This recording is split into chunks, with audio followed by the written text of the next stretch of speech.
2023 is right around the corner as I record this in December of 2022.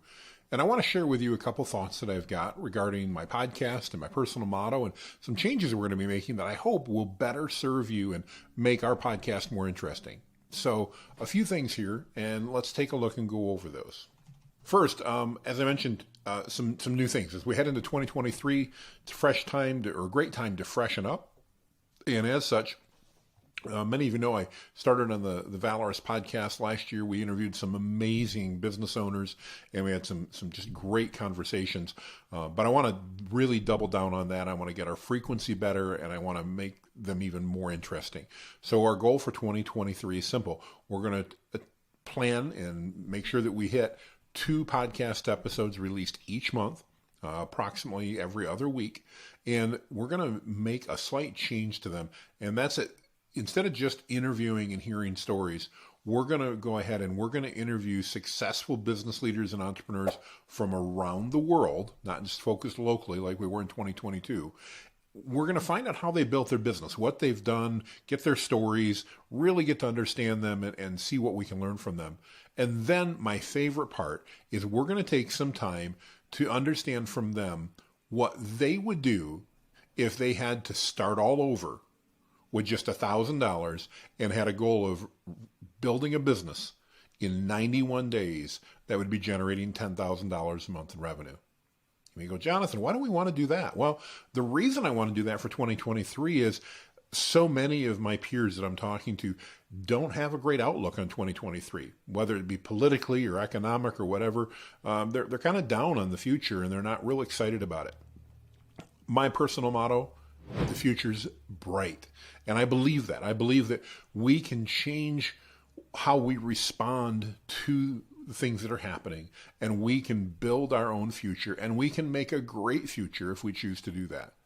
As part of that, for a lot of people, I think that's going to mean starting new businesses. I think it's going to mean embracing their entrepreneurial tendencies and just going out and trying something new. And I wanted to find out, what would these successful business people do if they were challenged with that? If they had to start over with just $1,000, I'll give you the rest of the rules in a minute, and had to build a business in 91 days, that's 3 months. If they had 3 months to build a business generating $10,000 a month, what would they do? Why those numbers? Well, real simply, I think most of us could probably scrape up $1,000 if we needed to, if we were trying to start over. Maybe we'd have to have a garage sale and sell everything but the kids, but I think we could. I think we could come up with that $1,000. And more importantly, I think if we could have a plan that would allow us to start a new business and generate $10,000 a month by the time we got to 3 months, we could probably replace our income, maybe more, and that would allow us to make this a viable alternative if we've got those entrepreneurial tendencies. So that's what we're going to talk about as we head into 2023. So a few rules about that, though, just to keep things interesting. First, if you started over today, the goal, as I mentioned, is how do I turn $1,000 into a business that's generating $10,000 a month in revenue in just 91 days? What resources would I have? Well, you're going to have your smartphone, you're going to have a computer, an internet connection, your vehicle, food and shelter. You don't have to worry about that. All of your current knowledge and skills. So any experience you have, any knowledge, any skills you have, all of that. And you're going to have a debit card with $1,000. That's it. No more, no less. A couple key things that you're not going to have available to you for this challenge. One is you're not going to have your network and all of your current business associates. You're going to truly be starting over from scratch without knowing anyone. Secondarily, you don't have a credit card. So you can't go borrow any more money. You can't spend any more money. All you can spend is the money that you raise in the business over that first 91 days, plus the $1,000 you start off with. So a couple of rules. One, can't borrow any money under the challenge. You can't do anything illegal. We can't sell drugs or anything like that. We can't bring in any investors or additional external funding. It's just that $1,000 seed money. That's it. And all monies that we use to grow the business need to be generated from things that we do in those first 91 days. Pretty simple. But I think it'll be interesting as we go about that. And I thought the only fair thing to do was really to start with telling you, what would I do if I had to take that challenge. Where would I start and what would I do? So I took a couple notes and I want to share with you what I would do. Today, if I had to start over, what would I do? Well, as many of you know, just a quick background, I founded Valorous Circle 13 years ago now. And I'm thrilled to say that after 13 years and growing and serving our clientele, that we've got an amazing team of over a dozen people, and we're blessed beyond measure, no doubt. But again, as we look forward, if I had to start over, how would I use the knowledge and experience I've gained to start over? What would I do? Well, here's what I'd do in the most simple and understandable format.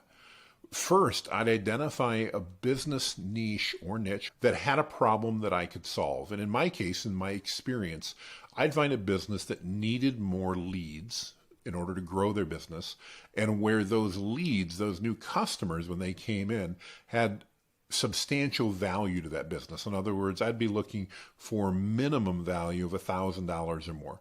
What's that mean? Well, that means I couldn't work with the embroidery company that I work with, even though I love them and they're great people, because a new customer to that embroidery company might just want to order a dozen shirts and probably is worth maybe a couple $100. So it's not worth the thousands of dollars that I want them to be. So I want to find that niche and I want to identify a specific vertical that I can work in. Why a specific vertical? Well, I want to be able to be seen as an expert in that vertical, and I've only got 90 days to do that. Again, I don't have my current reputation. I don't have my current friends and associates, so I need to rebuild who I am and reestablish my credibility.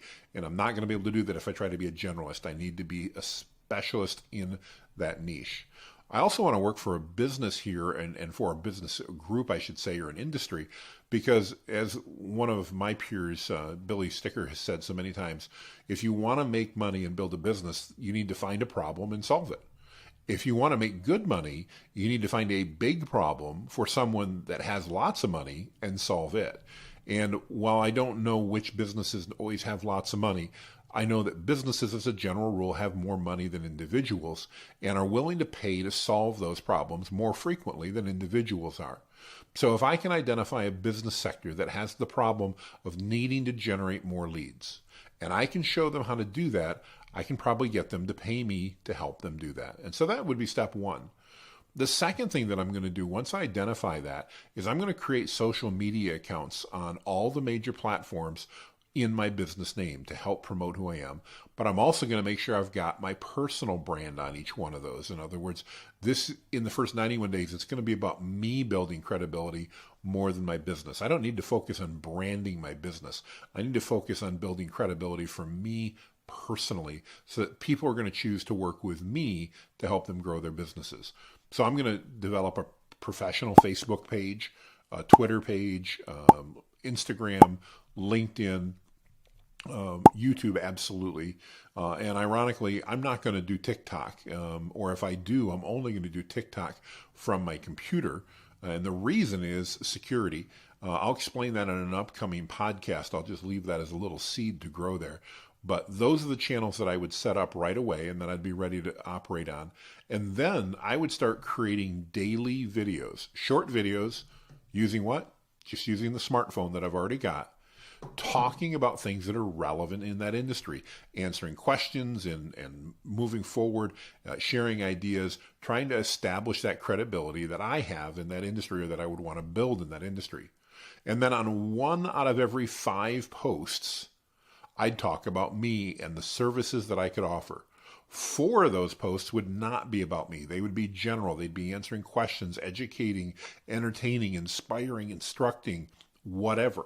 But they would not be about me selling a product or a service. At most, only 1 in 5 or 20% of those posts could be about what I do and how I can fix that. That would be anything remotely related to sales. That means if I'm doing a piece a day, 5 days a week, assuming the weekdays, only 1 post a week is going to be about me and what I can do. But I then create a solution. And as I mentioned, in my case, with my experience, it'd be lead generation. And I would identify, as I mentioned, a niche that would be willing to pay me $500 or more a month, and I picked that number on purpose so that I can hit my $10,000 goal in 91 days on a monthly recurring basis so that I can continue to charge them that every month. Why 500 and why recurring? Well, really simple. If I can do 500 a month, that means I need to generate 20 clients in 90 days to be at $10,000. And that's the goal that we set in the challenge. The reason I want to do it on a recurring basis is that I can then continue to build a sustainable business because I'll have recurring revenue set up. Not just one-time project revenue, but $500 per month per client on an ongoing basis. Will there be some churn? Sure. Some people will drop off. I get it. That's part of life. But if I do the job well and am able to deliver, I should be able to keep that churn to a minimum. And on an annualized basis, I should be able to maintain the vast majority of those clients and build a much more profitable and sustainable business. So that would be my goal. I would create a lead generation solution again that I could provide based on my experience. It would probably look like local SEO, possibly some ads for the clients, although if the economy gets bad, they're not going to want to be spending money on ads. So I'd really want to focus on things that I could do that were not involving paid ads, things like Google My Business Profile, updates to their website, blogging, content creation, video creation for their business, things that help them rank well locally for the customers that they wanted to work with. Then I need to define, how do I find these customers? Well, I'd go down to the local library. By the way, at this point, I haven't spent any of that $1,000. This has all been knowledge I have and or things I could do on the computer and the phone that I have with me. Next thing I do is I'd go down to the public library and I'd get a library card. Why? Well, through the public library, you can access a resource for free called Reference USA. It's basically an online database of businesses. And I'd get that library card so that I could then access that database and look into the vertical that I want to work with and get a list of the businesses and even potentially some of the contact people at those businesses that I can reach out to. Because the next step in the process is I'm going to have to pick up the phone and call these businesses and convince them that they need to work with me. I'm going to talk about how I'll do that in a moment. But first, I need the list and I need to know who they are. So I'm going to put together that list by going and logging into Reference USA through the library and get that. From my list at Reference USA, I'm going to identify a list of somewhere between 100 and 1,000 businesses that I can reach out to. Why that number? Well, again, I need to be able to generate enough revenue. That means I'm looking for about 20 clients in the first 90 days.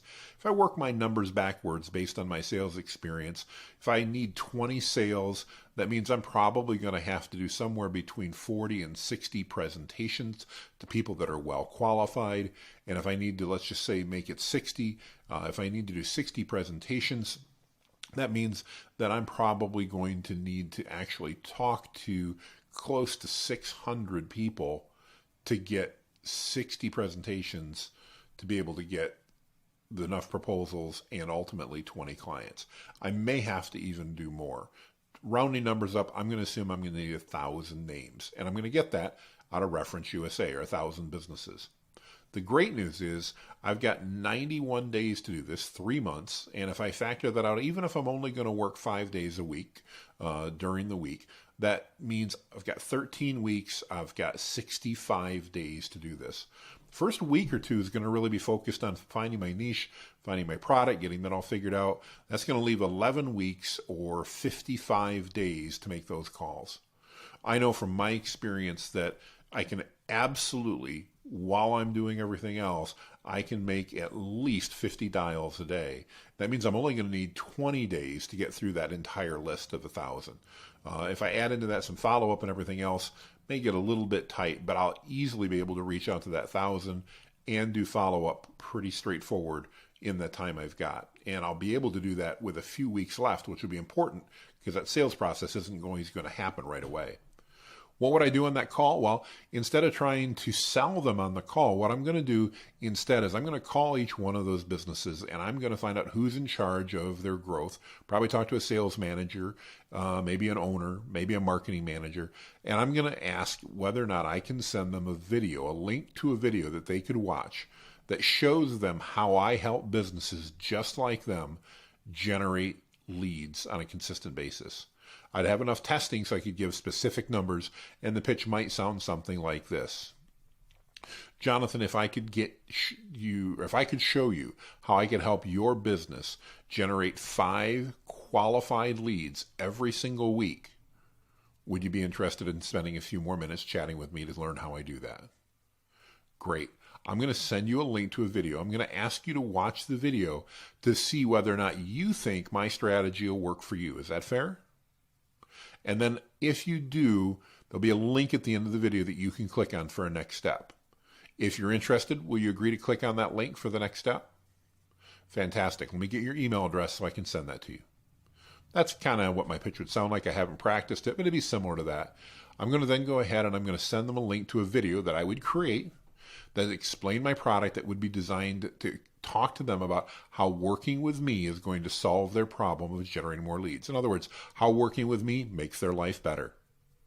Then at the end of that video, I'm going to ask them to see if they qualify. Not ask them if they want to buy, but I want to ask them to see if they want to see if they can qualify to work with me. Why? Because I want to create a scarcity mindset.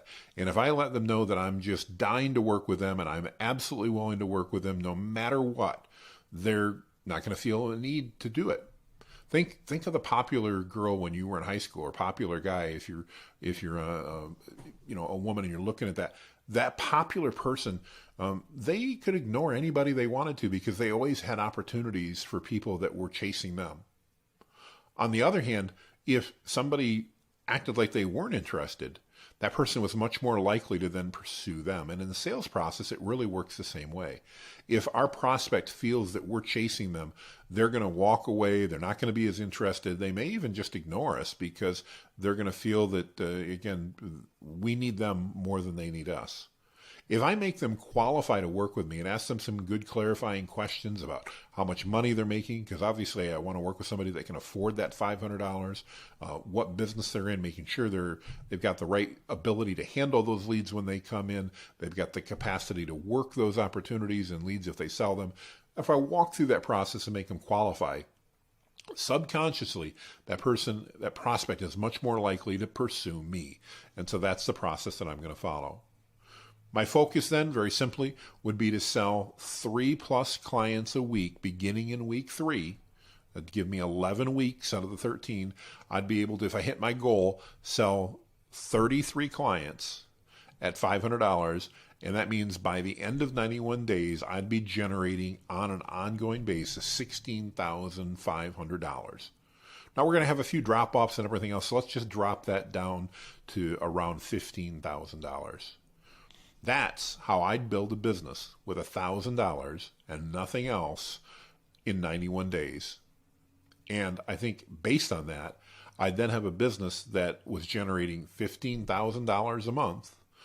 If we multiply that out over the course of a year, I would have built a $180,000 business in just 91 days. Let me know what you think. Let me know if you're interested in that, or even more importantly, if you know a business leader that you'd like to have me interview, then you'd like to hear what they would like to do over 91 days, I'd love to interview them. Send me their name. Let me reach out, and I'll see if I can get them on the podcast. I'm really excited. We've already got 9 people that have booked time on the podcast. Some of these people you know, some of these you don't. They're all successful business people, though, and they're going to share with us not only how they've built their current business, but what they would do if they had $1,000 in 91 days to build a new business. I hope you join me in 2023. This is the explanation. 2 weeks from now, we're going to be publishing our first video, and we're going to be sharing the first interview, and you're going to want to catch it. Thanks, and make it a great day. And remember, the future is bright.